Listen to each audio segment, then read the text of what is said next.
stuff and you send it back. Another thing that happens, a lot of people in certain districts, this is historically, a lot of people in certain districts don't ever get their ballot.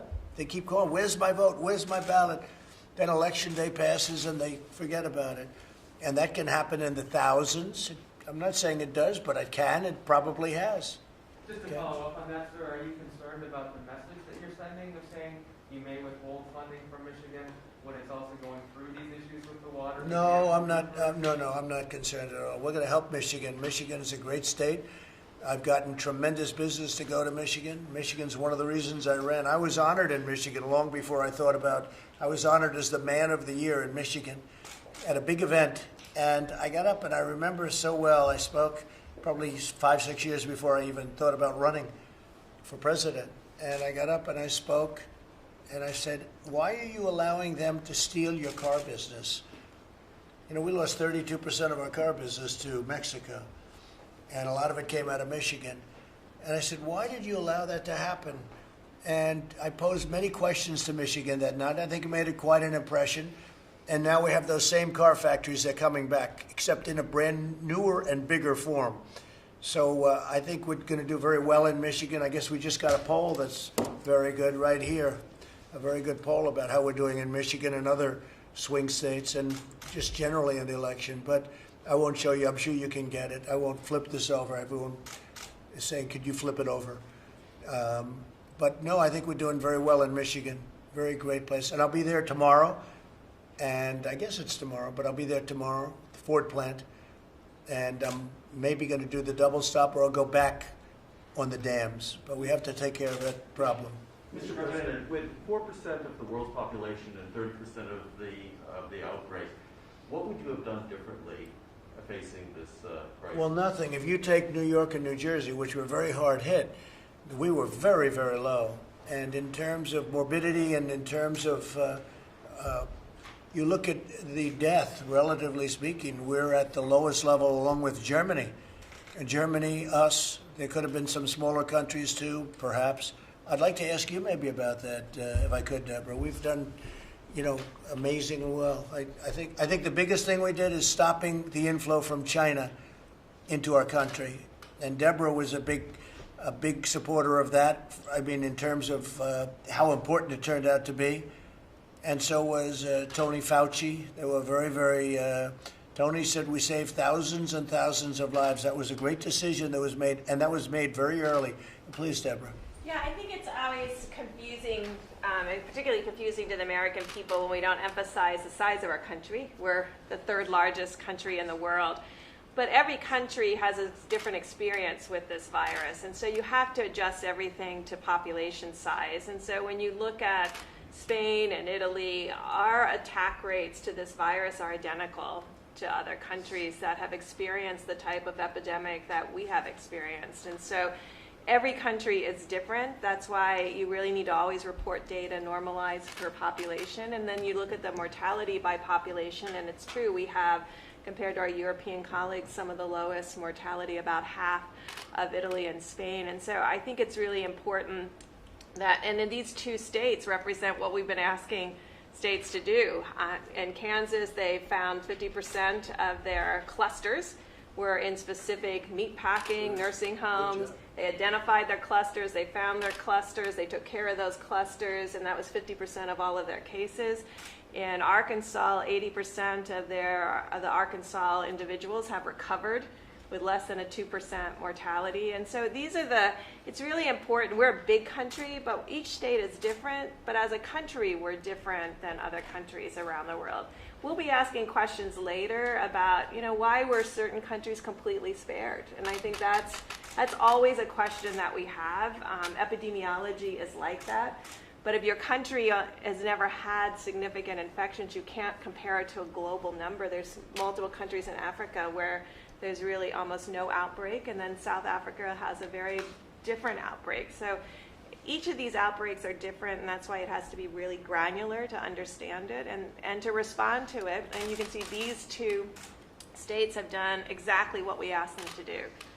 Find cases, contact trace, contain outbreaks, and ensure that their citizens do as well as possible. And that's what these states illustrate.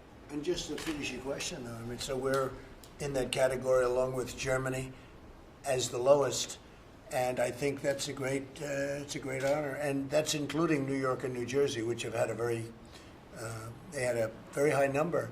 So if you include New York, New Jersey, do everything. If you don't include New York and New Jersey, we're just about in a class by ourselves. Now, with all of, well, China, you tell me about it. Do you think they're right numbers? Do you think China's giving the right number? I don't think so. I don't think so. Take a look at the numbers. They gave numbers that were so low.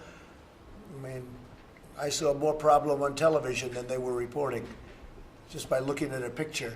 So I'm not including China in any numbers because those numbers weren't correct, obviously. That's been easily shown and easily proven. But no, our people have done a fantastic job. Deborah, I always talk about the fact that our testing is so far advanced that we're close to 14 million in testing. 14 million. And would you say China's at, not China, if you would say Germany would be at maybe 3 or 4? 3? And South Korea's at a number. You tell us what that number is.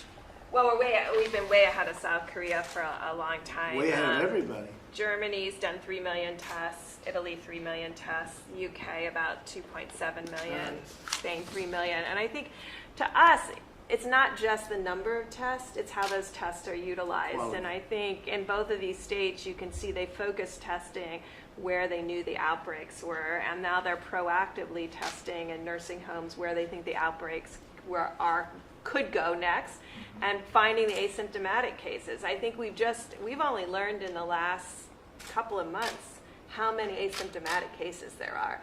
And I think a lot of people at the beginning wanted to approach this like flu, and most of the people who get flu are symptomatic. So really, I think our thoughts have evolved, our understanding has evolved, and the states have evolved with us, really working in partnership to really change how we look for cases. And I think that's really remarkable. Are not waiting for people to get sick to find cases now. And what you're doing with testing and what you're doing with testing in a proactive way is the way we're moving as a country. And because we can do nearly 14 million tests, we have the luxury to be able to be proactive in our testing now. But when you do 14 million tests, you're going to find more cases. If instead of 14 million tests, we did 3 million, like Germany's at about 3 million, South Korea's at 3 million, and they've done a very good job. It's not a knock, but we're at almost 14 million. We're going to be passing 14 million very soon. So you're going to have more tests. If we did 3 million, everyone would say, oh, we're doing great, in terms of cases. We're going to have more cases. If we did 3 million, maybe that's what we should have done. I said, if I would have done 3 million, they said, oh, they have very few cases. The United States is doing well. We're finding a lot of people. By doing testing, you're finding people. So we're doing 14, Germany's doing 3, South Korea's doing 3, and I think they're number 2 and 3. So we're way ahead of everybody. But when you do that, you have more cases. So a lot of times the fake news media will say, there are a lot of cases in the United States. Well, if we didn't do testing at a level that nobody's ever dreamt possible, you wouldn't have very many cases. So we're finding a lot of cases, and we're doing a great job once we find them. Okay, thank you very much, everybody. Thank you. Bryce, let's move straight on that. Bryce, let's go. Thank you. How does it compare on a per capita basis? Obviously, the United States is much larger than a lot of these European countries. Yeah. How does our testing compare per capita? Sure. You want to do that, Deborah? Per Yeah, capita. our testing now, we're almost up to 4%. So some of the European countries are at 4 to 5%, and I think our goal is to ensure that we can find the asymptomatics. And I think that's really our focus right now, working with every state to really help them identify where these clusters came from historically, and then proactively going for those clusters, identifying them early, and finding the asymptomatic individuals before. And no one's intending to spread the virus. I always want to be very clear about that. Asymptomatic people don't know they're infected, and so together we're really working to find them. And I think it's a unique challenge, and I think together we're really making progress. And when you say per capita, there's many per capitas. It's like per capita relative to what? But you can look at just about any category, and we're really at the top, meaning positive on a per capita basis too. They've done a great job. Please, I heard Caitlin. yesterday at the Republican lunch that you were complaining about the CDC and with testing. Do you No, think that, I wasn't I don't know who gave you that. It's fake news. do you think Robert Redfield is doing a good job leading Yeah, the I do. CDC? I do. It's fake news, Caitlin. Fake news. Therefore, you can report it You on didn't- CNN. You didn't It's complain- perfect for CNN. You didn't complain about the CDC? No, not at all. Do you No, think they no, did a no, good no. job with testing at